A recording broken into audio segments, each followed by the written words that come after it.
เรื่องมงคลชีวิตตอนที่2บรรยายโดยพระอาจารย์คำพจน์อัคควันโนมนุษย์ก็คือบ่แม่นมนุษย์เนาะแบบบ่มนุษย์บ่แม่นมนุษย์ก็ที่แต่ว่าไฟอันเกิดจากไฟไหม้ก็ดีไฟไหม้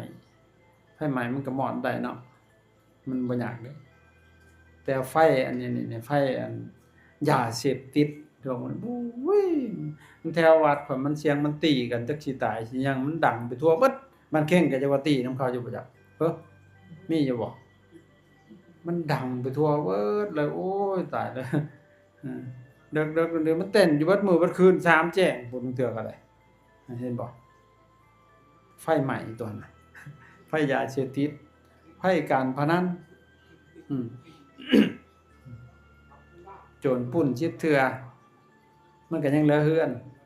ไฟไหม้10เทื่อมันก็เหลือขี้ดินแต่การพนันกินเบิดทั้งขี้ดินขี้ดอนมันสิยังบ่มันก็ขายเอาเบิดหั่นเห็นล่ะอันนั้นเป็นคำสอน อุทกตวาไฟอันเกิดจากน้ำท่วมก็ดีน้ำท่วมก็น้ำเรานี่แหละมันท่วมหัวซุมื้อนี้น้ำเราน้ำเบียร์เป็นบ้ากัน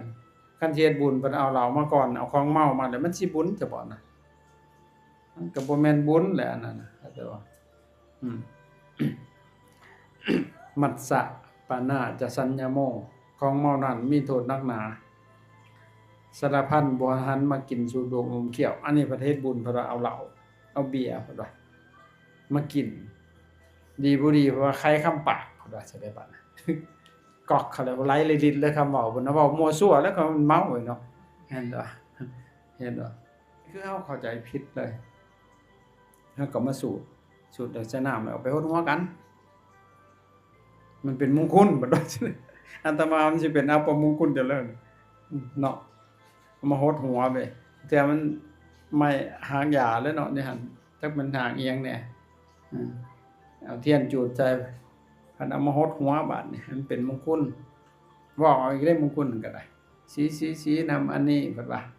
นี่แหละแม่น้ำคงคาเพิ่นว่าจะได้บัดเพิ่นเว้ากี่ตัวเขาน่ะผู้ถูกตัวก็จังแม่นคักหิวมาแต่เฮือนเจ้าของมาให้อันมาให้เขาตัวเฉย สีนำอันนี้แหละแม่น้ำคงคาเพิ่นว่าไหลมาจากปากงัวโอสุพระตัวกาไหลมาจากปากมาอาสนัยบ่ได้บกเป็นหาดบ่ได้ขาดเป็นวังสะปะกะลังยังเต็มอยู่คือเก่าเพิ่นว่าสีนำอันนี้เพิ่นว่าแม่น้ำศักดิ์สิทธิ์เพิ่นว่าพดแม่ห้างให้ได้ผัวก็แม่น้ำอันนี้เพิ่นว่าพดคนตาบอดให้ตาดีก็แม่น้ำอันนี้เพิ่นว่าแต่เบิ่งผู้ฮดตาลีอยู่ข้างหนึงฮดแล้วเพิ่นว่าชัวคือหยังเพิ่นว่ากูเบิ่งนี่จะคือนกเพิ่นว่าผู้หนึงบอกคือกุ้งเพิ่นว่าเอาแล้วจักมันสิคืออีหยังแล้ว ขี้เทียนอันนั้นมันหยอดลงหั่นน่ะแล้วได้บาทเป็นบาทตึมเข้าไปอีก2ชั้นบาทนี่เออนั่นมันไปกันเลยบาทโอ้ยหยังวะมันหลงทีบหลงแดนอีหลีเด้ออาตมาน่ะบ่สูดจำแล้วสูดเข้าสมองมันโลด นี่ข้อยสูดเข้าหัวอยู่นี่คันพวกเจ้าฟังถึกนี่เคาะเขียนเว้นหายตกเบิดคันฟังบ่ถึกก็เคาะเข้าหัวตื่มอีกอืมเห็นบ่ข้อยเฮ็ดนี่จนพิธีรีตองจนบ่มีพ่อใหญ่เอ้ยฮู้บ่อาตมาเฮ็ดบุญเฮือนสงกรานต์เฮ็ดสังฆทานพระข้อยบ่จำกัดเด้มีหลายเท่าใดแฮ่งก็ดีอืมบัดโยมเฮ็ดผัดเอา9องค์ผัดว่ามึงดู9องค์เพิ่นว่า เฮ็ดบุญหั่นนะบัดหมู่เพิ่นคือบ่เอา9คนมากินซั่นน่ะหมู่เพิ่นน่ะคนมาเบิดบ้านเบิดเมืองหั่นน่ะบัดนั้นครูเบิด9องค์เพิ่นว่าอุ้ยแนวมันสิเป็นบุญประเทศเล่นบาดนี้แนวเฮ็ดเล่นประเทศอีหลีบาดนี้มันจะกลับกันเลยหั่นน่ะมาก็เฮ็ดพิธีรีตองอาตมาบ่ได้เฮ็ดพิธีหยังเลยอืมมาฮอดโมงฮอดเวลาก็ให้เขายกมาเค้นให้โลดแล้วเว้ยเพราะยามครูนี่มันต้องเค้นจังซั้นได้ คันมาบ่เคียนนั่นมันสิเป็นอาบัติพระหั่นนะเข้าใจบ่อืมพระพุทธเจ้าเพิ่นบัญญัติไว้แล้วคันแม่นว่าบ่เคียนก็กินได้นี่จิบหายยังครูสิมาเลาะหยิบกินฮอดนั่นเขาขายอยู่นำตลาดเพิ่นชิมมันชิมนี่มะขามบ่ต้องซื้อแล้วก็สิไปหาชิมเล่นเบิดอิ่มพอแม่นแต่ว่ามันบ่เป็นอาบัติเด้ซะแม่นแต่ว่ามันสิไปหยิบมาหั่นแล้วนี่พระเจ้ากันไว้เลยอืม ยันไปหากินของเขาทั่วที่อันนี้ฉะนั้นต้องเค้นพระต้องประเคนให้เพิ่นท่านบ่เค้นแล้วเป็นอาบัติแนวใดพอยกได้ก็ยกมันบ่ยากพระมาประเคนให้ก็แล้วแล้วมาสอนเขาเจ้าคันว่าศีลก็สมทานเอาแบบบ่ต้องเว้าไปเบิดทุกข้อหั่นนะอ้าว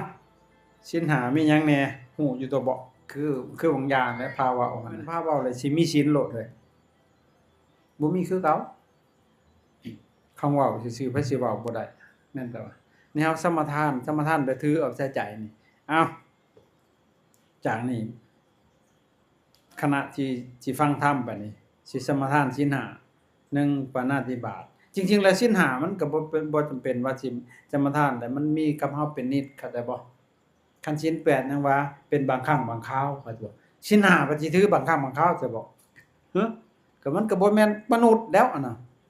บางครั้งก็ศีล2เพิ่นว่าบางครั้งก็ศีล3เพิ่นว่ามันก็บ่แม่นมันต้อง เป็นศีลของไอ้ฆราวาสถ์อยู่แล้วครับศีล5อันน่ะก็เลยว่าเอ้าจากนี้ไปเฮาสิสมทานศีล5ในใจเฮาแล้ว1ปาณาติบาตบ่ขาดสัตว์หมดมากัดยุงมาตอมอิหยังบ่สิบ่จัดการบ่เฮ็ดหยังมันมาฮอดสมทานศีล5ได้เด้บ่ขาดสัตว์2สิบ่ลักทรัพย์บ่เอาหยังของไผณขณะนี้นะ3 สิบ่ล่วงล้ำกำเกินผิดประเวณี4สิบ่เว้าผิดตัว5สิบ่ดื่มสุราเมลัยนี่มีศีลอยู่บ่เว้าก็ได้นั่งของหมกอยู่เดี๋ยวนี้นะต่อให้เฮาบ่เว้าเฮาก็มีอยู่แล้วเข้าใจบ่เด้อาตมาให้เขาเจ้าเข้าใจจังซี่ก็บ่ได้จำเป็นเลยปานสิต้องสิมาเว้านะเข้าใจบ่ให้เขาเจ้าเค้นให้เลยเค้นให้ก็มาทำความเข้าใจคือให้ฝากเพิ่นเทศชี้แจงแสดงไขให้ฟังให้เข้าใจจบบ่ต้องมีพิธีอิหยังสำคัญคือเอามาเค้นให้เพิ่นคันบ่เค้นแล้วเพิ่นฉันบ่ได้เข้าใจบ่พระนะเอาเวลาน่ะมาทำความเข้าใจบ่ต้องใช้เวลาไปอย่างอื่นทางบ่อนโอ้แต่งขันมาได้บัดว่าจักสิเอามายังขันเจ้าของนี่ก็แบกหนักกว่าตายจะได้เดี๋ยวนี้นะยังสิหามาตื่มอีกอยู่บ่ขันสมมุติหั่นน่ะนี่ขันห้านี่นะแบกมาแต่นี่ตั้งแต่น้อยตั้งแต่เกิดจนตายแบกขันห้าเลยนี่นะมันถูกนำอันนี้เดียวนี่นะจัดการกับตัวนี้เผามันทิ่มมันที่ขันห้านั่นละมันเลยพอละหยังแล้วละความอุปทานนั่นแหละขันธ์5นี่ขันธ์คือหมวดหมู่กลุ่มกองนั่นน่ะ5กองนี่อยู่นำคนแต่ละคนมีเบิด5กองนี่นะกองที่1น่ะกองฮู้นางขมกอยู่ในฮู้ประกอบด้วยธาตุ4อย่างดินน้ำไฟลมอะโปเตโซวาโยปะตะวิงแล้วก็มีอีกธาตุ2อย่างนะหั่นมันมีอาการธาตุวิญญาณธาตุอีกจังฮู้สึกตัวได้กองแรกกองรูปกองที่2กองเวทนาคือความรู้สึกหั่นเด้แปลว่าเสวยอารมณ์ต่างๆรู้สึกสุขรู้สึกทุกข์รู้สึกร้อนรู้สึกหนาวอันนั้นคือเวทนาเข้าใจบ่เวทนาแปลว่าเสวยแล้วกองที่3กองสัญญาแปลว่าความจำหมายรู้หมายไปเบิดหมายดีแต่กระดอกตาก็ไปหมายรู้หูก็ไปไม้เสียงดังก็ไปไม้กินลิ้นก็ไปไม้รสกายก็ไปไม้สัมผัสใจก็ไม้ธรรมารมณ์ไม้ดีบ่พ่อใหญ่แม่ใหญ่ไม้ดีโพดผัวเจ้ารับตาติดกินมันก็หูพุ่นเป็นหยังมันไม้กินไว้แหละผู้แห้งนี่กินผัวกูนี่กินซุนๆนั่นนี่บ่นั่นตาก็ไม้หูผู้นั้นผู้นี้มันหูเบิดมันไม้ไว้เขาเด้อหูก็ไม้เสียงผู้นั้นเสียงผู้นี้เสียงหมาเห่าเสียงหมานี่มันว่าไผบัดบอกมันหมายไว้เอ๊ะแอ๊กเสียงไก่เอ๊ะอยู่น้อยๆอยู่ไกลป่าได้บัดมันหมายบ่ล่ะเสียงน่ะเข้าใจบ่เสียงเอ๊กๆมันน่ะเสียงกบเสียงเขียดฮู้เบิดมันหมายไว้ได้ซักฮู้นี่เข้าใจบ่นั่นแหละเพิ่นเอิ้นสัญญาหมายฮู้หมายจำคันบ่หมายสิฮู้จะบ่มันบ่ฮู้ได้คันบ่หมายเนาะพ่อใหญ่นี่คือกันกับจอกอีก2อันนี่ชื่อมันบอนเดียวกันนี่คันบ่หมายเชิญก็บ่ฮู้ ตัวใดของเจ้าก็จับเป็นแบบนี้นะบ่ฮู้แต่เจ้าเอาหยังไปจำสิหั่นเจ้าชื่อรถนี่ของข้อยหมายไว้อยู่แม่นบ่นี่แหละสัญญามันถูกนำอันนี้แล้วสังขารบาดปรุงแต่งหมายบ่หมายซื่อๆได้บัดปรุงแต่งได้บาดไปมาคนนางมาหั่นเพิ่นนี่สูงเพิ่นนี่ต่ำเพิ่นนี่ดำเพิ่นนี่ขาวเพิ่นนี่งามขี้ร้ายปรุงแต่งไปได้หั่นน่ะจิตเพิ่นนั้นสังขารละขันธ์ปรุงแต่งต่อมาวิญญาณกองสุดท้าย วิญญาณน่ะบ่แม่นผีเด้พวกเฮาบอกว่าผีมันสิออกมาแล้วมันก็จะโตออกมาในพุทธศาสนาน่ะวิญญาณน่ะบ่แม่นผี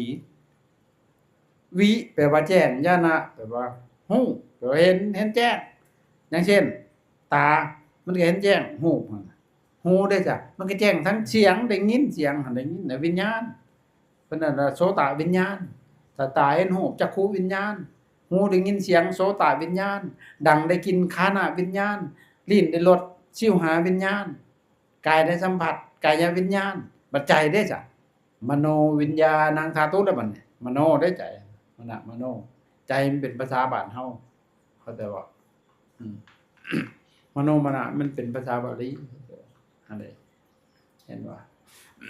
นี่อันนี้แหละขันธ์หามันหมายว่ามันก็ทุกข์แล้วบัดมันปุ่งมันแต่งมันพุ่งอยู่โอ้ยแบกขันธ์หาเลาะอยู่เดี๋ยวนี้แต่พวกเจ้าสิเข้าใจบุเป็นแต่เสียดายอยู่เด้อข้อยเว้าอยู่นี่แต่พวกเจ้าสิเข้าใจอยู่บ่ล่ะฮะนั่นพระเฮาบ่ค่อยเอามาเว้ากันได้เอาแนวนั้นมันสิได้ต่อยอดบ่พระเว้าบ่ต่อยอดบ่ค่อยบ่ต่อยอดแล้วก็ต่อยอดซุมเจ้าอยู่เดี๋ยวนี้ต่อยอดปัญญาซุมเจ้าน่ะมันปึกเด้ให้มันฉลาดขึ้นแล้วมันจักสิบ่ทุกข์หลายต่อยอดเด้อมาฟังต่อยอดข้อยสิพาต่อยอดเพราะฉะนั้นข้อยบ่เอาอีกเด้อขนาดก็ได้นี่งั้นก็บ่มีแต่มากราบงามๆสำคัญที่สุดเวลากราบให้มันกราบงามๆพ่อใหญ่ศิริวัตรคือกันกราบนี่เป็นจังคประดิษฐ์เด้อแม่ออกเฮากราบบ่ค่อยงามพระคือกันบางเทื่อก็เฮ็ดจุงจูจิกิอยู่เป็นจังคประดิษฐ์ประกอบด้วยองค์5การกราบเข้าใจบ่นี่คือพุทธบริษัท องค์5มีหยังแหน่2ฝ่ามือนี่แตะพื้น2หัวเข่านี่แตะพื้นหน้าผากคุ้มพื้นนั่นแหละครบองค์5เข้าใจบ่เป็นจังคประดิษฐ์อันนี้สิคงจักเทื่อพี่แนวเฮ็ดดีๆเพิ่นไปเฮ็ดขี้หลายแท้ๆน่ะบัดพิธีเพิ่นบัดเช้านี่เจ้าใหญ่วิเอาดีแท้ๆโอ้ยแนวมันสิเป็นบุญบัดบ่เฮ็ดแนวมันเป็นบุญบัดบ่เฮ็ดบัดไปเฮ็ดแนวมันบ่เป็นท่านี่คือความบ่เข้าใจของพวกเฮาเข้าใจบ่นั่นการงามๆเป็นจังคประดิษฐ์พร้อมกันอ่อนช้อยลงนอบน้อมเข้าใจบ่มันก็สอนเจ้าของนี่แหล้วเป็นหยังมันคือกราบบ่ลงก็มันดื้อเฮ้ยมันพยศเฮ้ยจำไว้โลดผู้ใดกราบจุกๆมันพยศอันนั้นเข้าใจบ่กายมันก็พยศแข็งกระเดอยู่อันนั้นมันบ่อ่อนอาตมาบวชสำอิดที่กราบอุ๊ยน่าอายเขาได้เห็นพระเขากราบคือนุ่มพระเจ้าของเอาบ่ได้ก็เก่งๆๆอุ๊ยว่ะหัดเฮ็ดโอ้ยจนเคยเพราะว่าก็พระน่ะมันเคยเอาไปมาเว้ากับแม่ออกมันก็อยากนบบัดมันเคยนะนี่มันฝึกมาเข้าใจมันลงโตแล้วเพิ่นน่ะเป็นวาสนาบางเทื่อเว้าก็ไม่ออกก็อยากโดยเด้มันเคยเด้จ้ะเนื่องจากมันอยากนบมือโดดก่อนสิเว้ามันลืมมันมีความเคยชินมาฮอดพี่แล้วบัดเอาบัดนี้เข้าสู่ ไอ้ตัวมงคลแท้ๆธรรมมงคลมี38อย่างเด้อมงคลเด้อบ่แม่น37เด้บางคนน่ะมี37บาทมันไปเหี่ยไปใช้ส่วนหนึ่งก็บ่ครบมี38พระพุทธเจ้าเพิ่นเทศน์อยู่วัดเชตวัน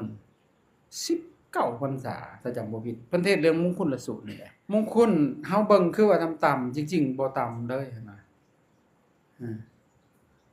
ตั้งแต่ต่ำๆนั่นแหละอันโยงไปจนถึงฮอดขั้นหลุดพ้นฮอดมรรคผลนิพพานจนจิตหลุดพ้นจากอาสวะพุ่นมาดู แต่ว่าพวกเฮาบ่เข้าใจเลยสูตรเฉยๆสูตรเพราะมันแล้วฮีตตั้งแต่ต่ำๆตั้งแต่เรื่องการคบผู้คนการคบค้าสมาคมนะกับหมู่กับคู่เพิ่นก็ให้เลือกเด้ เพิ่นเอิ้นอาเสวนาจะพลนังปันดิตตานันจะเสวนา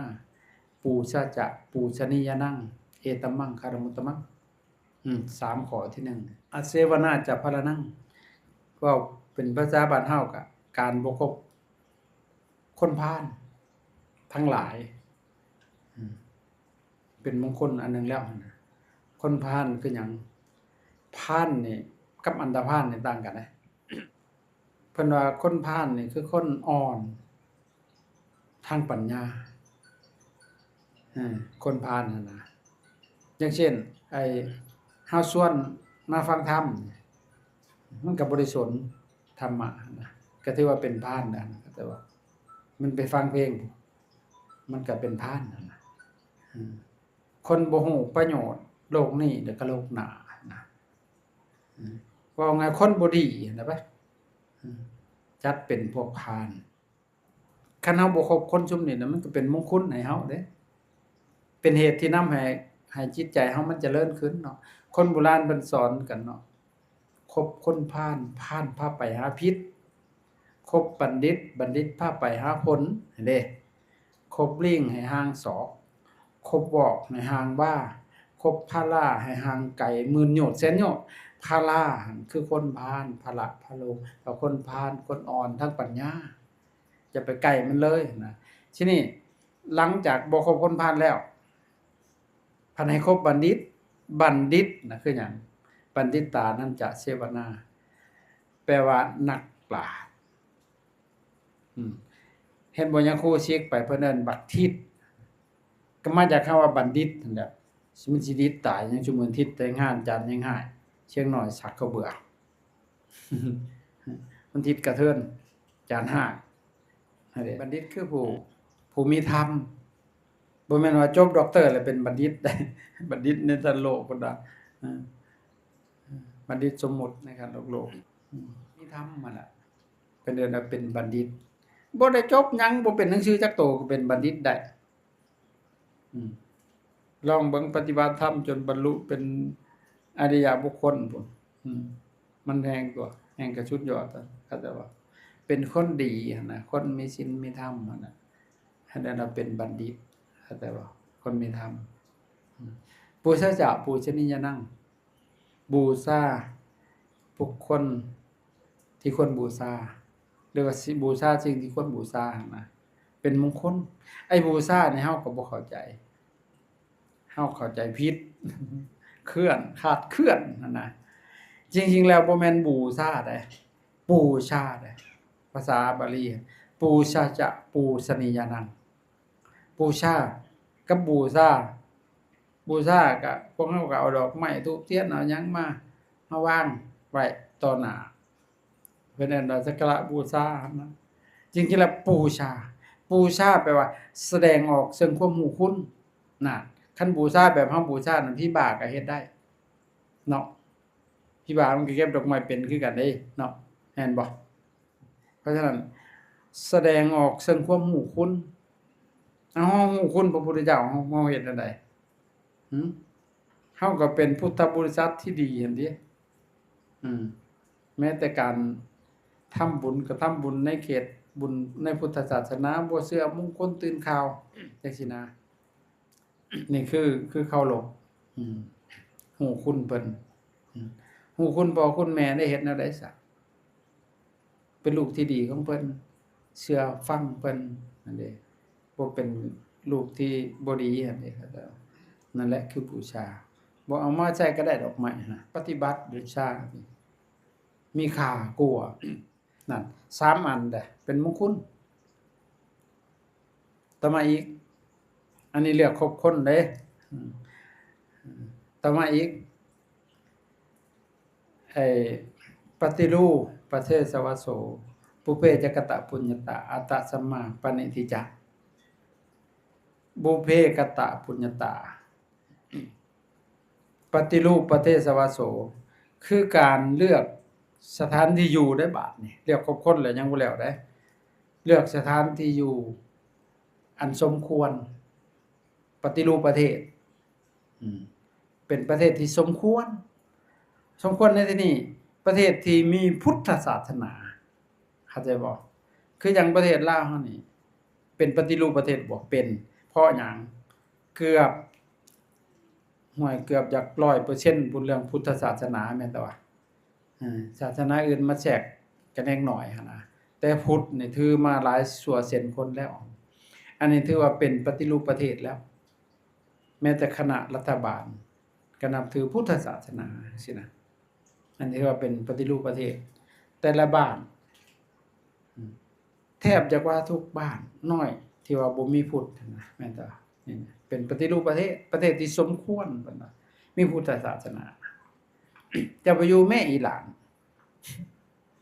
อิสราเอลเอาเบิ่งดูอิหร่านมันสิประสมควรบ่จะสิไปนั่งสมาธิสิทำบุญพอดีเขาสิถวายขีปนาวุธให้ แม่นต่อมันบ่เป็นปฏิรูปประเทศแล้วอันนั่นแหละประเทศที่มีพุทธศาสนาปุเพกตปุญญาตา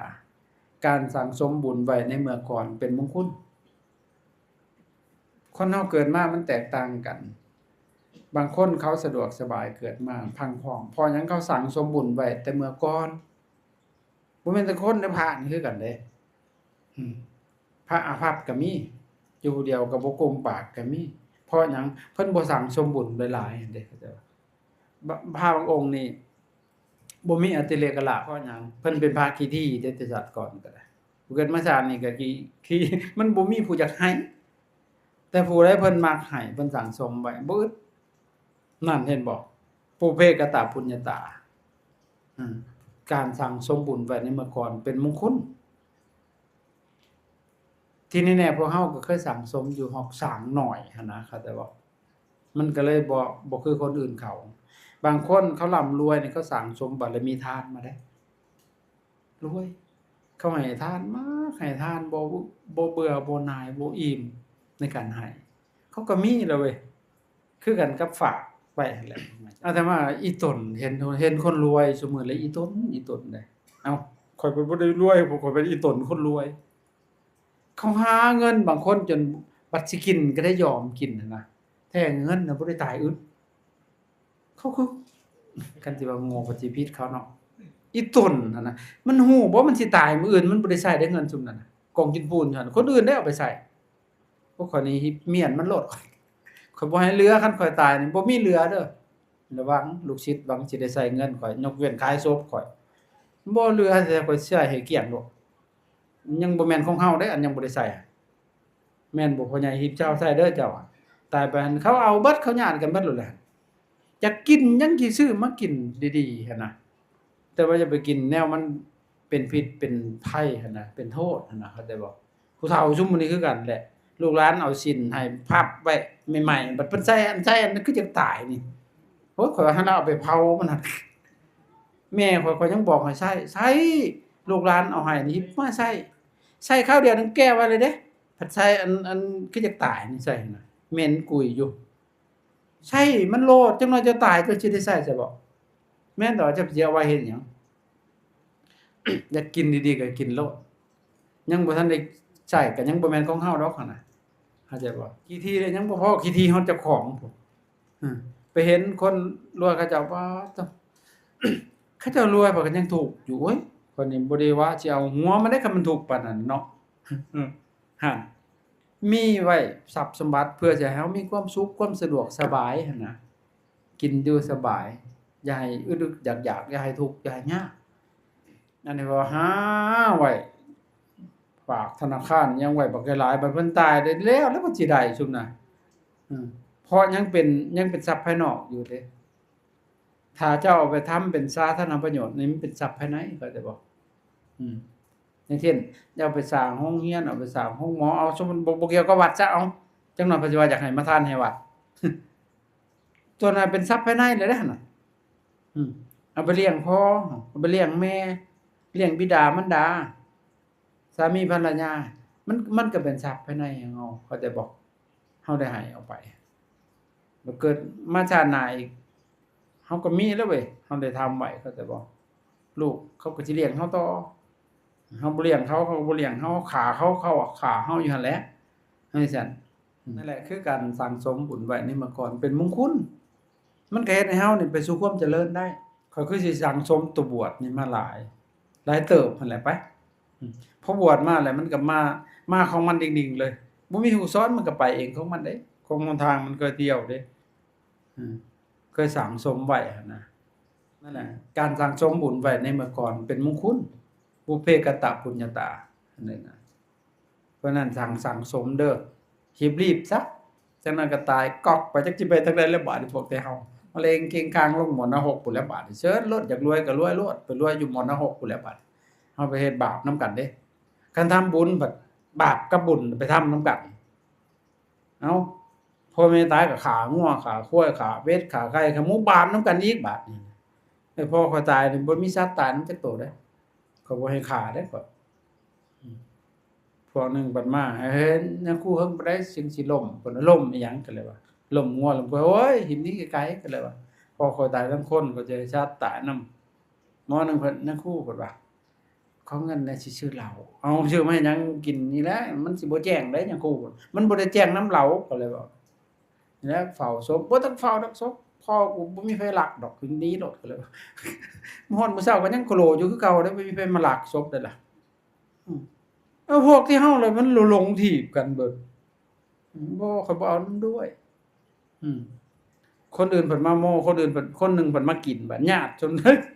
ไทบ้านแข่งก็จักว่าหุมกินกันไปซะนั่งบ่จักคนตายเนาะแทนที่สิมาซอยกันมากินกันอุ้ยกรณีน่ะชุมเจ้าหม่างฮีดเลยฮีดที่ดีเพิ่นบ่เฮ็ดเอาฮีดตัวบ่ดีหั่นน่ะปุพเพกตปุญญาตาสมบุญไว้ในเมื่อก่อน อัตตะสัมมาปณิทิจะตั้งตนไว้ชอบตั้งตนไว้ชอบในที่นี้คือตั้งอยู่ในความดีหั่นนะเข้าใจบ่บ่สนใจอันนี้พวกเฮาสิเฮ็ดดีไทบ้านเขาสิบ่ว่าบ่ปดว่าแม่นบ่พะย้านเขาว่าตัวเองสิเฮ็ดบุญย้านมันบ่คือเขาหั่นน่ะถ้าจะคือเขาเฮ็ดกินเหล้าเมายาบ่จะเป็นคือเขาซะบ่นี่อุ๊ยอิหยังก็บ่มีเพิ่นว่าสิคือเพิ่นบ่เพิ่นว่าชื่อว่าแหน่อันศิริวัฒน์นั่นก็ได้อันนี้ก็เอาไปตามโอ้ยปะข้อยสิเป็นศิริวัฒน์จะบอกข้อยสิฝาก ต้องเป็นบ่ได้แล้วค่อยอืมมันบ่เป็นศิริวัฒน์นั่นติได้เป็นศิริวัฒน์ทั้งหลายหั่นน่ะเป็นกวนวัดนำเข้าไปมันเองได้บาดนี่ศิริความงามสารวัตรสละแก่นสารเป็นแก่นสารให้วัดแนวใดมันสิดีสิงามหั่นน่ะนี่สิถูกต้องของธรรมอันนี้เฮ็ดแนวใดบ่ถูกมันบ่แม่นดอกอันนี้เพิ่นครูบาอาจารย์เพิ่นสอนบ่เฮ็ดจุมจะมักก็คิดว่าเฮ็ดเองมันบ่แม่นก็น่ะมันต้องยืนการแนวนี้เข้าใจบ่อันท่านนั้นแล้วพระเฮาบัดโยมเขามักแนวนั้นคันบ่เฮ็ดบัดเขาก็สิบ่ศรัทธาเฮาบ่ศรัทธาแต่ก็ช่างเด้อืมเนี่ยข้อยทางหมู่เด้อข้อยบ่ใหญ่ศรัทธาก็ไปบ่ศรัทธาก็อย่าแล้วข้อยสิอยู่จังซี่ข้อยสิบ่เอ็นบ่เอียงไปเห็นบ่มันก็ได้ปะเช่นลูกศิษย์ได้ลูกศิษย์ก็คือกันบาดเขาถือขันมาให้สูตรจักแหล้วอาจารย์เพิ่นบ่ได้สูตรได้มีแต่สูตรเข้าสมองจบบ่มีผู้สูตรจำในบัดข่อยอืมก็เขาก็ลงเข้าไปเรื่อยอยู่เขาก็เทศน์ให้ฟังลางคนฟังถือก็ความเบิดน้ำเพิ่นน่ะน้ำสิสูตรน่ะ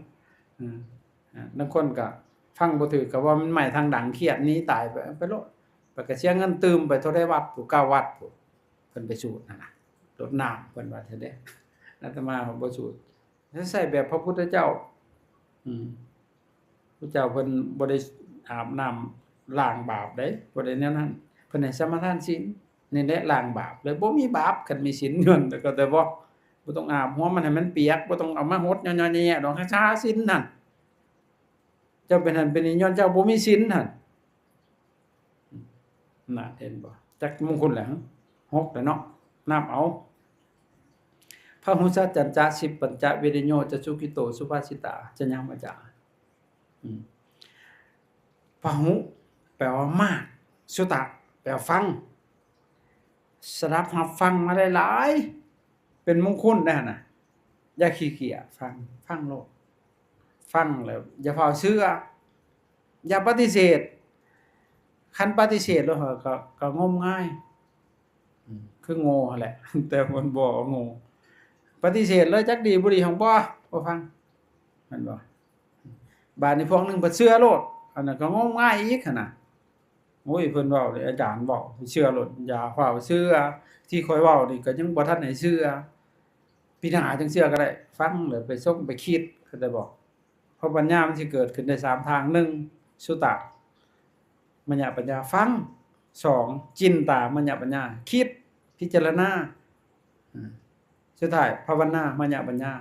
เจริญสมาธิภาวนาให้จิตสงบปัญญาจึงสิเกิดนี่เพิ่นนี่ว่าพาหุ พาหุสัจจัญจะพาหุสัจจันนั้น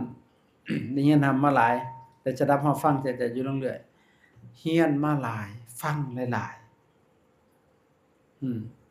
เป็นมงคลได้หั่นน่ะเอ้าสมมุติว่าพวกเจ้าบ่เป็นหนังสือเด้พวกเจ้าสิเรียนได้ซะบ่สิไปเรียนอ่านหูมันบ่หนวกนี่มันก็เรียนได้แต่ครั้งพุทธกาลหั่นมันบ่มีอักษรศาสตร์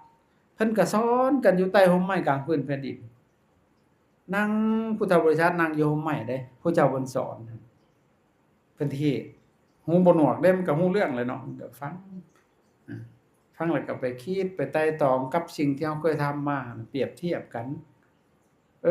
มันแม่นด้วยเหตุผลแหละเฮาจังค่อยเชื่อบาดนี้แล้วก็ยังบ่คักเอาไปปฏิบัติเบิ่งอีกคืออย่างเช่น ให้ทานเป็นบุญจังซี่นะขี้ที่เป็นอกุศลจิตนั่นน่ะเข้าใจบ่เห็นบ่ลองเบิ่งจิตคิดสิให้กับจิตคิดสิเอาเปรียบเทียบกันเบิ่งตัวใดแหละมีความสุขคิดสิให้นี่สบายคิดจะเอานี่ทุกข์ทันทีเลยนั่นแสดงว่ามันเป็นอกุศลมันเป็นโลภะเข้าใจบ่โลภะเจตสิกของจิตเข้าใจบ่นี่เฮาเปรียบเทียบมันแม่นกับเพิ่นได้เนาะเฮาให้เคยให้ก็ให้สิ้นบาดนี่ต่อมามันก็เกิดสติเกิดปัญญากันให้สุขแก่เขาสุขนั่นก็ถึงโตเฮาตัวสุขคัสสะทาตาเมทวีสุขังโสอธิคัสสติให้สุขแก่ทานสุขนั่นทั้งตัว จริงๆแล้วหั่นแม่นคักอีหลีทางพิจารณานะเฮาให้สุขแก่เขาน่ะเฮาได้ก่อนเลยเด้เพราะมันเกิดจากใจเฮาเด้เห็นบ่ให้สุขแก่ทานสุขนั่นทั้งตัวแม้แต่เฮาเว้านี่นะเฮาเว้าดีๆนี่ไผได้ยินก่อนเฮานี่ได้ยินก่อนนี่คืบเดียวนึงนี่หูกับปากนี่เฮาก็ได้ยินก่อนมันก็ไปหาเขาก็ได้ยินบัดมันก็ย้อนขึ้นมาอีกเด้หันเห็นบ่สมมุติเฮาไปนินทาเขาได้จ้ะไปเว้าควนเขาก็เฮานี่แหละก็ได้ยินเจ้าของเรื่องนินทาเขาได้จ้ะก็ไปหาเขาได้ยินเขานินทาเพิ่นคืนอีกบัดนี่ให้สุขแก่ทานสุขนั้นทั้งตัวให้ทุกข์แก่ทานทุกข์นั้นทั้งตัวมันแม่นเด้คำบอกคำเห็นบ่มันถูกต้องแม่นแต่ว่านั่นแหละ แต่ว่าฟังหลายๆแล้วก็มาเปรียบเทียบมันถูกนั่นแหละพระโหสัจจัญจะ10ปัญจะ10ปัญจะคือมีศิลปะเป็นมงคลอีกหั่นน่ะคืออยู่วัดอาตมานี่บ่ได้จ้างสร้างได้สร้างอิหยังหั่นน่ะคือมีศิลปะมีความรู้ทางด้านนี้ทางด้านศิลป์ทางด้านศิลปะศาสตร์เฮ็ดปูกะโลจังซี่เฮ็ดงานไม้งานปูนงานนั้นเขาเป็นเขาก็สอนต่อเข้าไปเป็นมงคลได้หั่นน่ะอย่างครูสมมุติเขาบ่มั่นคงเขาซิกไปเป็นผัวผู้ใดก็สบายได้หั่นน่ะอยากเฮ็ดห้องน้ำเฮ็ดเองไปจ้างสร้างมันจะเอาเป็นหมื่นพุนแม่นบ่เฮ็ดเรือนเฮ็ดหยังเฮ็ดเองอ้าวมันก็ดีเลยเด้หั่นน่ะมีศิลปะบางคนก็เฮ็ดอาหารเป็นเปิดร้านอาหารก็ได้ไปเฮ็ดรับจ้างก็ได้บางคนก็เฮ็ดว่าแต่เฮ็ดศิลปะต่างๆนั่นน่ะยิบเสื้อยิบผ้าหยังต่างๆเป็นเงินเป็นมงคลนั่นน่ะเฮ็ดให้เราเจริญเข้าใจบ่นั่นแหละบางคนบวชมาขี้คร้านแล้วไปบวชเพิ่นว่าเพิ่นไล่กันโอ้เพิ่นไปแหน่วัดข่อยเพิ่นสิตายมับเลยแล้วเพิ่นขี้คร้านบ่ได้กินหยังโลดหาได้บ่ แต่ว่า บ่ได้อยู่ซื่อๆมีแต่เฮ็ดเองอยู่วัดอาตมาพากันเฮ็ดนะกลางคืนเป็นกรรมฐานกลางเว้นก็เป็นกรรมกรพากันเฮ็ด เมื่อยแล้วก็พักเฮาบ่ได้เฮ็ดรับจ้างรับบายหยังนั้นเฮ็ดงานเพื่องานเด้ซะเจ้าคันโยมเขาได้บัดเฮ็ดงานเพื่อเงินแม่นบ่เฮ็ดแล้วไวเท่าใดเขาก็ได้เงินไวอุยุอะยะเพราะมันแล้วมันบ่คักเด้ล่ะไปเฮ็ดเบิ่งโลดเฮ็ดแทนกันโลดกับข้อยไปเบิ่งแต่เฮือนครัวข้อยมันยังงามกว่าเฮือนเจ้าก็เฮ็ดไผน่ะเห็นพ่อใหญ่เห็นแล้วบ่น่ะงามอยู่บ่เจ้าว่าน่ะยาคูเฮ็ดกับคนเฮ็ดมันต่างกันเด้ มึงเด้บางคนเฮ็ดบางชิ้นมันเห็นห้อยแตกซะนั่นแหละไกลกันแล้วว่ามันหยังเลยกับข้อยเฮ็ดไปเบิ่งของข้อยเฮ็ดไปหาเบิ่งห้อยมันแตกน่ะเพิ่นมีศิลปะเข้าใจบ่มันเป็นมงคลได้บางองค์เขาก็อยู่บ่ได้มั่นคงเขาก็ซิกไปได้ลูกได้เมียไปรับเหมาเฉยเป็นโบราณอาจารย์บ่มีหยังได้ให้สิเอาทรัพย์ภายในหรือภายนอกก็แล้วอันทรัพย์ภายในนี่เฮ็ดนี่เป็นทรัพย์หากินได้ อืมเฮ็ดเรือนเฮ็ดชานเฮ็ดก่อสร้างหยังได้เบิดนั่นแหละ10ปัญจอืมพหูสัจจันจะ10ปัญจวินัยโยจะสุขิโตเป็นผู้มีระเบียบวินัยอีกเป็นมงคลได้นี่แหละนี่มีระเบียบวินัยเวลาฟังเฮาก็ตั้งใจฟังบางพวกมันบ่มีระเบียบวินัยมันเว้ากันเฉยเด้เพิ่นเทศน์นะมันบ่มีระเบียบวินัยหั่นน่ะมันน่าเกรงขามในคนมีระเบียบวินัยเขาจะบอกวินัยโยจะสุขิโตสุภาษิตาจญาวาจาการเว้าจาเป็นภาษิตเป็นมงคลเว้าเป็นภาษิตคือเว้าเป็นธรรมอะนะเข้าใจว่าเป็นมงคลเฮ็ดให้ชีวิตเฮาเจริญโอ้บ่แม่นเว้าได้บางคนพระอุ๊ยอาจารย์เขาบ่ฟังแล้วเพิ่นเว้าบ่เป็นตาฟังแม่นแต่ว่าลองเว้าไปเป็นภาษิตติล่ะข้อยเว้าข้อยเพื่อประโยชน์พวกเจ้าได้บ่ได้แม่นเพื่อข้อยได้คันเพื่อข้อยโอ้ข้อยพอเลยเด้แม่นแต่พ่อใหญ่ข้อยบ่สิเพื่อข้อยเพื่อพวกเจ้าเว้าเข้าใจบ่นั่นแหละเพราะว่าเป็นธรรมเข้าใจบ่เพราะว่าเป็นภาษิตเพื่อบ่ให้เฮาหลงทิศหลงทางอันนี้เข้าใจบ่เป็นมงคลอันนี้เว้าเป็นภาษิตเขาไปเว้านินทาเขาเว้าควรเขาเป็นภาษิตซะบ่น่ะมันบ่ได้เป็นมงคลมันเป็นอัปปมงคลนั่นน่ะก็แสดงว่าเฮาก็บ่ได้ดีจังไปเว้าแต่แนวบ่ดีเขาแม่นแต่ว่าเพราะฉะนั้นคันอยากเว้าถึงคนอื่นให้เว้าในมุมที่มันดีแต่เพิ่นบ่ได้อยากเว้าได้มุมดีของเขาหั่นอันบ่ดีน้อยหนึงเห็นตายไว้แท้ๆอันตาบ่เป็นตาสิแตกหั่นแม่นบ่ถ้าคนมีปัญญาหั่นน่ะคนหนึ่งหั่นมันต้องมีแนวดีของเขาอยู่แหมบ่แม่นสิมีแต่แนวบ่ดีแม่นแต่ว่าแนวบ่ดีอย่าเขาค้ำเขาก็รับผิดชอบเองเขาบ่แม่นสิไปได้นำกันแม่นแต่ว่าแนวดีอันนี้เขาก็มีอยู่เอาตัวนั้นแหละให้คนได้พบแนวดีในตัวเขาเข้าใจบ่มันมีอยู่เข้าใจบ่คันมีแต่แนวบ่ดีหาเบิ่งแนวใดก็บ่ดีสิเอาจังได๋บัดก็เอาอีตนนั่นเด้อุ๊ยก็จังแม่นเป็นตาอีตนเนาะจังแม่นบ่ดีหาได้เมตตาเข้าใจบ่อันนี้เพิ่นไปสั่งเขาพร้อมกันชวนกันไปสั่งเพิ่นบาปกินหัวกูสั่งพร้อมบัดนี่ก็แสดงว่าเฮาหั่นบ่ดีเข้าใจบ่เพราะฉะนั้นมองเอาแต่จุดดีๆนะที่เป็นประโยชน์เป็นมงคลได้มันอยู่นำอาตมาสารพัดแต่ผ่านมาจนฮอดปัจจุบันเนาะเนาะคือกันกับวงหมอตัวนี่เฮาก็ปวดจิตปวดใจหั่นแหล้วเข้าใจบ่มันบ่ดีอีหลีก็เบิดทางเยียวยาก็เอากลับมาอยู่เฮือนเขาคันยังพอสอนได้ก็สอนไปหั่นเด้เข้าใจบ่เป็นมงคลจักอันแล้ว9อย่างเนาะ9อย่าง10อย่างเลยนั่นจักนับบ่นับจักชื่อได้หรือบ่พวกเจ้าเพราะว่าภาษาบ้านเฮาตรงๆให้ฟังต่อมาอีกมาตาปิตุอุปทานังปุตตะราชสังโฆอนาคุลาจักมันตามาตาปิตุอุปทานังเลี้ยงพ่อเลี้ยงแม่เป็นมงคลนะเคยเลี้ยงอยู่บ่ญาติกันอยู่บ่เลี้ยงพ่อมึงจะเอาไปหลายมาอยู่นำกูได้ดนแน่อีแม่นี่อีพ่อนี่บ่แม่นว่าเอ้ยมาอยู่นำเฮาโดนแท้คือว่ามูลก็คือได้เท่ากันอยู่ไปอยู่นำอีนั่นแน่เป็นจังจักว่าวันเว้าจังบ่จักบอกญาติกันโลดพ่อกับแม่หั่นน่ะแต่ว่าพ่อแม่บ่เลือกอยู่เองได้ส่วนหลายอยากอยู่แต่นำลูกหลานพ่อกับแม่หั่นน่ะเป็นหยังเพิ่นเป็นห่วงผ ผู้น้อยผู้หลาเพิ่นเป็นห่วงเพราะหยังโอกาสมันน้อยกว่าหมู่ผู้กกน่ะโอกาสมันหลายมันกอบโกยกงเอาได้เบิดทุกอย่างเพราะฉะนั้นน้องใหญ่มันพอเบิดแล้วมันทำบ่พอซ้ำซุมื้อนี้ยังกินหัวน้องนำเข้าไปอีกมันบ่มีธรรมเข้าใจบ่หั่น นั่นเลี้ยงพ่อเลี้ยงแม่เป็นมงคลเลี้ยงกายมันบ่ยากดอกเลี้ยงกายเลี้ยงใจน่ะมันยากผู้เฒ่าเว้ายากเด้อเด้เนาะเอาบ่เป็นตาเครียดก็เครียดเด้อผู้เฒ่าคันเพิ่นฮักผู้ใดน่ะอุ้ยดีเบิดคันเพิ่นฮักผู้ใดเฮ็ดกินเข้มๆก็แซ่บคันอีน่ะเฮ็ดน่ะคันอีเพิ่นบ่มักน่ะบ่แซ่บเด้ตะพึดตะพื้อให้ฮ้ายผู้เฒ่าก็เป็นแนวนั้น แต่ถ้ามีวิธีอยู่เอาใจผู้เฒ่าอย่าไปขัดใจเพิ่น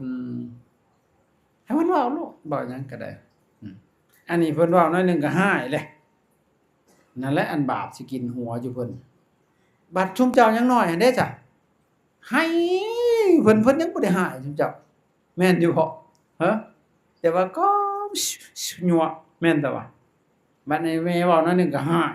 โอ้ยเพิ่นเว้าหันยังน้อยกว่าพวกเจ้าเว้าให้เพิ่นเด้แต่ยังน้อยกินเลือดกินหยางเพิ่นแม่นบ่บาปใหญ่เด้หั่นน่ะบุญใหญ่พร้อมบาปใหญ่พร้อมอยู่ในหั่นน่ะพ่อกับแม่หั่นผู้ใดอยู่ใกล้น่ะบาปก็เตรียมสิเข้าโตไว้บุญก็เข้าไว้คันเฮ็ดถูกนะแต่ว่า ข้อยบ่เคยเถียงเพิ่นได้แม่ข้อยเถียงเพิ่นก็บ่ค่อยได้ยินดอกหูเพิ่นหนัก แม่อาตมาเป็นคนบ่ค่อยเว้านั่งเลียวเบิ่งเพิ่นคือคนกึ่งเลียวเบิ่งผู้นั้นผู้นี้แม่อาจารย์เพิ่นยังมีชีวิตอยู่แต่พ่อเสียแล้วบ่เคยเถียงเพิ่นได้เพิ่นเว้าก็หัวข้อยเพิ่นบ่จักเว้านำเด้เพิ่นหูเพิ่นบ่ได้ยินหั่นน่ะข้อยได้เห็นแม่หมู่ปากแปลกเป็นโอ๊ยอยากให้แม่กูเว้าเก่งนั่นเดียวเว้ยแต่สิสนุกฟังสิอัดเทปไว้พร้อมพุ่นมันบ่มีเสียงไผคือเสียงแม่เฮาเด้แม่นแต่ว่าคนอื่นฮักบ่ได้คักเท่าแม่เฮาด่าจ้ะข้อยว่าบ่ได้อ่อนช้อนหรือคนอื่นมาหย่องข้อยนะข้อยบ่ได้ดีใจเท่าแม่ข้อยด่าจ้ะเพราะหยังคนอื่นมันปากบ่ตรงกับใจปานใดเด้บ่คือแม่เฮาเด้เข้าใจบ่แม่เพิ่นว่าเฮาอยู่แต่เพิ่นเนาะฮักเฮา เมตตาเฮาทุกอย่างหวังดีปรารถนาดีต่อเฮาคนอื่นนั่นหน่วยมีประโยชน์ซื่อๆตั้งแต่ก็ได้ครับไปกันด้วยเบิดประโยชน์แล้วก็สร้างกันได้บาดนี่แม่นบ่นั่นซั่น นั่นน่ะเลี้ยงพ่อเลี้ยงแม่ผู้ใดบ่ได้บวชนี่แฮงก็คักแฮงเลี้ยงได้บวชเฮ็ดอะไรไปสอนเพิ่นน่ะให้เพิ่นตั้งอยู่ในมีศรัทธามีศีลมีจาคะมีปัญญาให้เพิ่นบ่มีศรัทธาก็เฮ็ดให้เพิ่นมีศรัทธาจนได้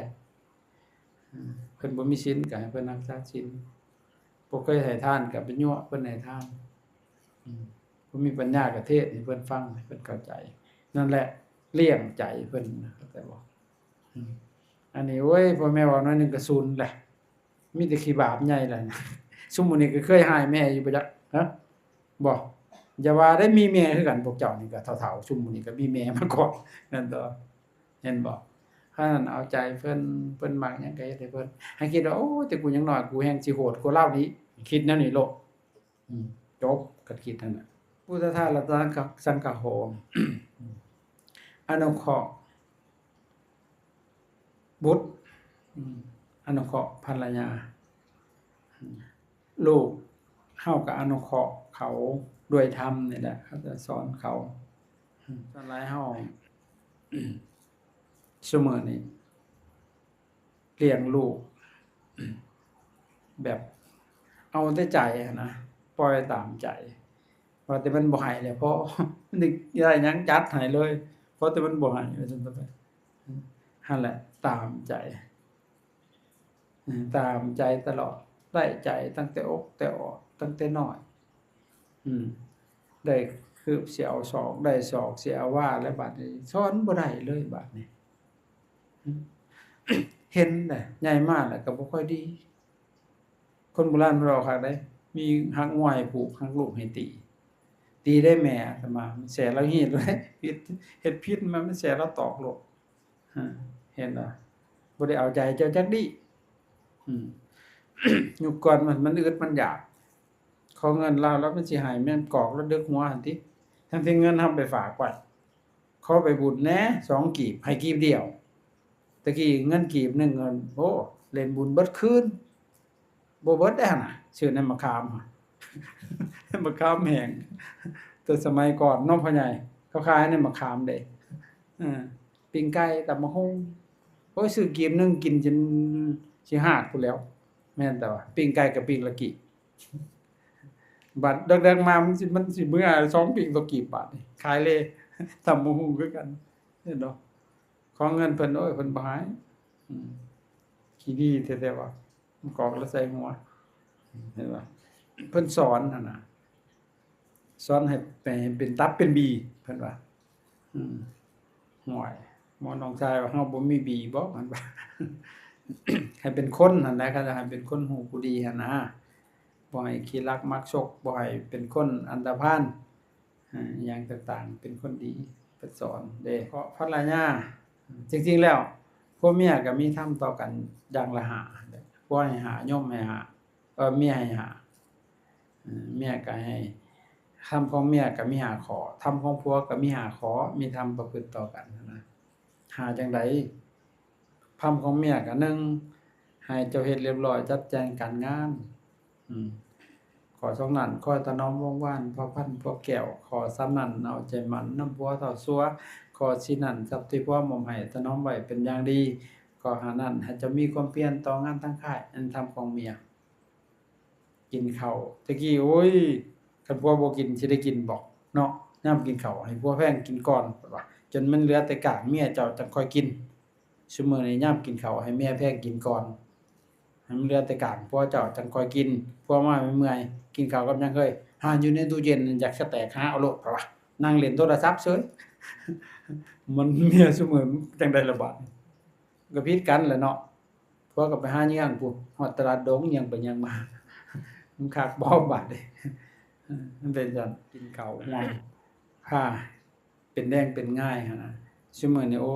ไปหากินไปกินมันแล้วซื้อกินบัดมันเป็นจั่งความผูกพันก็เลยห่างกันไปเลยบาดนี้เห็นบ่ คอยถนอมวงวานเผ่าพันธุ์บัวแก้วถนอมวงวานเผ่าพันธุ์บัวแก้วคนตะกี้น่ะอู้เนาะพ่อใหญ่เป็นเคยเพิ่นเคารพแท้ๆเนาะพ่อเฒ่าแม่เฒ่าอุ้ยก็ซออยู่แล้วไปก็นั่งก็แม่นบ่ตะกี้หันน่ะซุมื้อสินั่งฮอดหัวแม่เฒ่าโตเคยซุมื้อนี่แม่นบ่ฮะตะกี้น่ะเคารพจำเด่งแท้ๆเนาะเป็นเคยเพิ่นเป็นคนใช้เขาเนาะเห็นบ่อืมก็ยังว่าเป็นเจ้าบ่าวก็ยังว่าเด้ บ่าวแปลว่าคนรับใช้คนรับใช้เจ้า เพิ่นว่าเพิ่นมีเกียรติด้านเจ้าบ่าวนะแท้เอ้ยเขาบ่ได้อยากเป็นหัวมันได้เจ้าบ่าวนี่ข้อยเลยบ่ได้เป็นเจ้าบ่าวไปเออเจ้าบ่าวพุ่นน่ะผู้รับใช้ เด้อพ่อใหญ่เจ้ามันเป็นผู้รับใช้เป็นผู้รับใช้เจ้าสาวแต่ตัวบัดนี้ฮักมันฮักแต่พ่อแม่เฮาญาติพี่น้องเขาก็มีผัวอันนี้เข้าใจบ่ปั่นอิหยังแบ่งอิหยังให้ผัว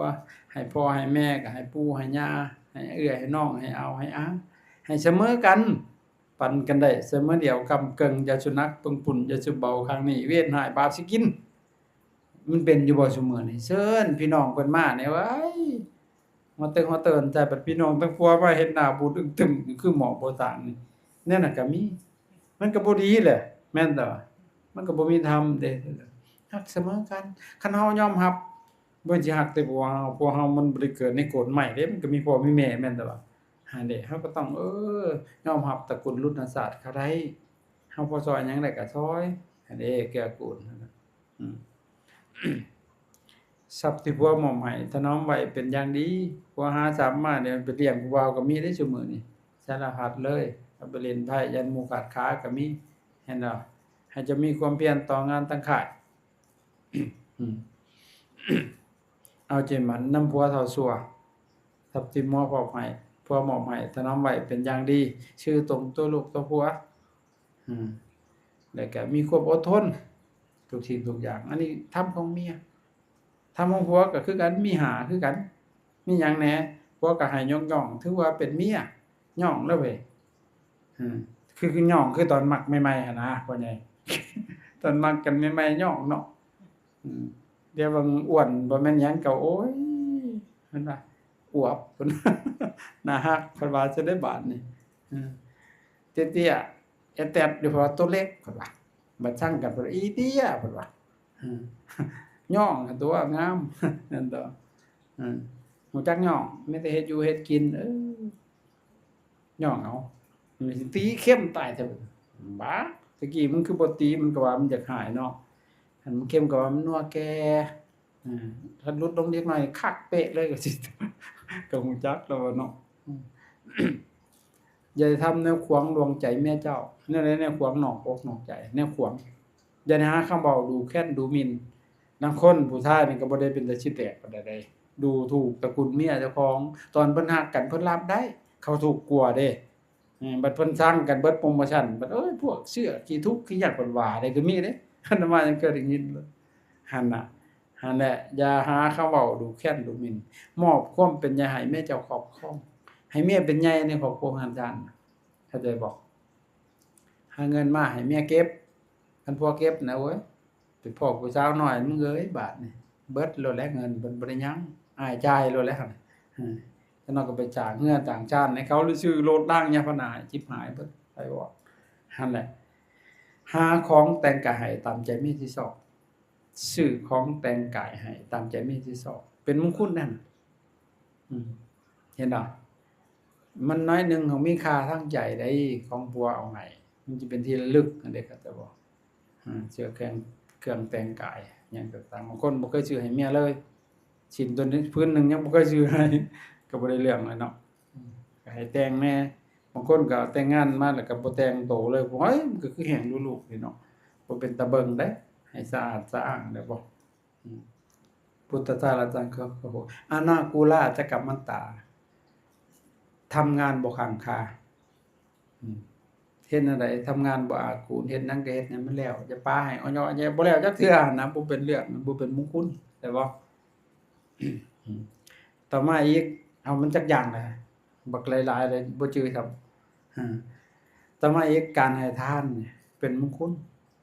ทานันจะเป็นมงคลเด้ผู้ใดเคยให้ทานไว้ก็ผู้นั้นก็มีโภคทรัพย์เด้ ธรรมจริยัญจะทานั้นทานันจะไอ้การให้ทานเป็นมงคลการประพฤติธรรมเป็นมงคลอีกอย่างอีกการอนุเคราะห์ญาติก็เป็นมงคลญาติพี่น้องเฮาหั่นน่ะเฮาอนุเคราะห์เกื้อกูลเขาก็เป็นมงคลนี่การบ่ดื่มน้ำเมาก็เป็นมงคลการบ่ฆ่าสัตว์ตัดชีวิตนี่บ่ทำบาปอันนี้ก็เป็นมงคลอารติวิรติปปามัสสะปานาจะสัญญโมการบ่ดื่มน้ำเมาเป็นมงคลการบ่ประมาทก็เป็นมงคลแล้วก็การมีสัมมาคารวะเว้าไปมันจบจ้ะมันโดนแล้วเมื่อยล่ะคารโวจะนิวโตจะสันตุทิจะกตัญญูตาก็เป็นมงคลการมีสัมมาคารวะการมีความกตัญญูกตเวทีเป็นมงคลแล้วก็การมีความสันโดษเป็นมงคลพอใจในสิ่งที่ตนมีการฟังธรรมเป็นมงคลการมีความอดทนอดกลั้นเป็นมงคลการเป็นคนว่าง่ายสอนง่ายเป็นมงคลขันติโสปัจจัสสตาสมณัญจะทัจจนังกาเลนะธรรมสักกัสสะการได้เห็นสมณะเป็นมงคลการได้สนทนาธรรมเป็นมงคลและบัดนี้การอ่อนน้อมถ่อมตนเป็นมงคลการมีความมีตบะแผดเผากิเลสเป็นมงคลและก็การที่ประพฤติพรหมจรรย์เป็นมงคลและก็ต่อมาอีกการเห็นอริยสัจตัวผีมันสูงขึ้นมาอริยสัจจนะทัศนังการเห็นอริยสัจ4คือเห็นความจริงเห็นความทุกข์เหตุให้เกิดทุกข์ความดับทุกข์เป็นหนทางออกจากทุกข์อันนี้เป็นมงคลลากมาตั้งแต่ต่ำๆจนขึ้นมาที่ อันนี้เว้าลัดไปเลยพอเมื่อยแล้วต่อมาอีกการทำนิพพานให้แจ้งเป็นมงคลนิพพานะสัจฉิกิริยาจักเป็นมงคลนิพพานบ่แม่นเมืองแก้วนิพพานบ่มีที่ไปบ่มีที่มาเป็นความดับลงของกิเลสเข้าใจบ่แปลว่าเย็นนิพพุตานิพพุติงแปลว่าเย็นมันร้อนเพราะว่าเฮายังมีกิเลสและมันร้อน ตาเห็นรูปตาก็ลุกเป็นไฟร้อนรูปก็ร้อนหูได้ยินเสียงเสียงก็ร้อนหูก็ร้อนดังได้กินดังก็ร้อนกินก็ร้อนลิ้นได้รสลิ้นก็ร้อนรสชาตินั้นก็ร้อนกายได้สัมผัสกายก็ร้อนสัมผัสนั้นก็ร้อนใจได้รับธรรมอารมณ์ร้อนเพราะหยังมันมีกิเลสเด้กิเลสมัน มีกิเลสแล้วมีกิเลสมีตัณหาเพราะนั้นนะตัณหาคือความอยากนะกรรมตัณหาภวตัณหาวิภวตัณหามันร้อนมันเผาผลาญอยู่นะกรรมก็คือความใครอยากในอารมณ์นั่นแหละภวตัณหาก็คือตัณหาในความมีความเป็นมันอยากได้อยากเป็นอยากมีวิภวตัณหาก็ตัณหาในความบ่มีบ่เป็นมันก็ทุกข์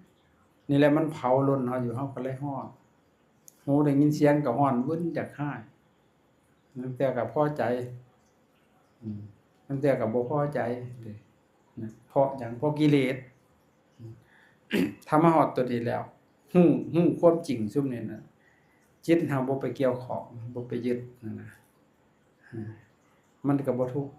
ก็แต่มันดับปานใดว่าดับลงซึ่งกิเลสตัณหานิพพุตานิพพุติงแปลว่าเย็นอันนี้แหละคือมงคลทางเบิดน่ะ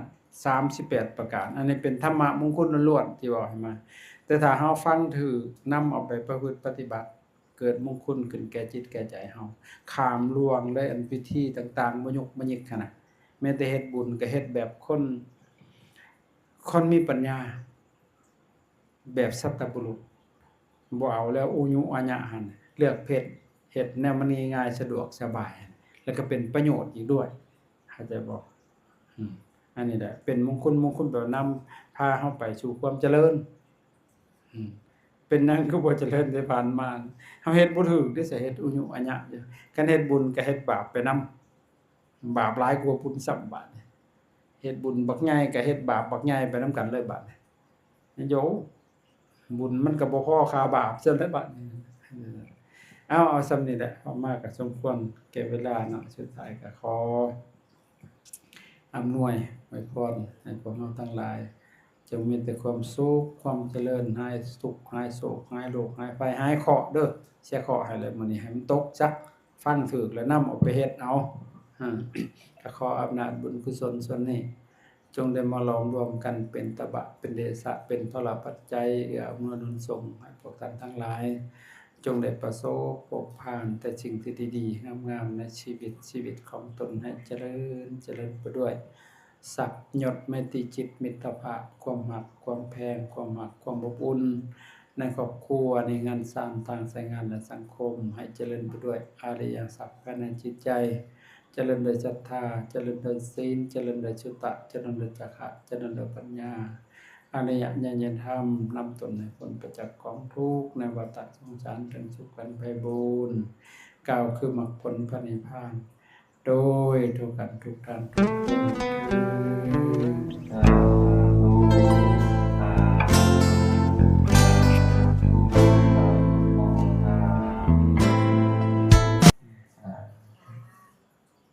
กับองค์แสดงธรรมเด้อ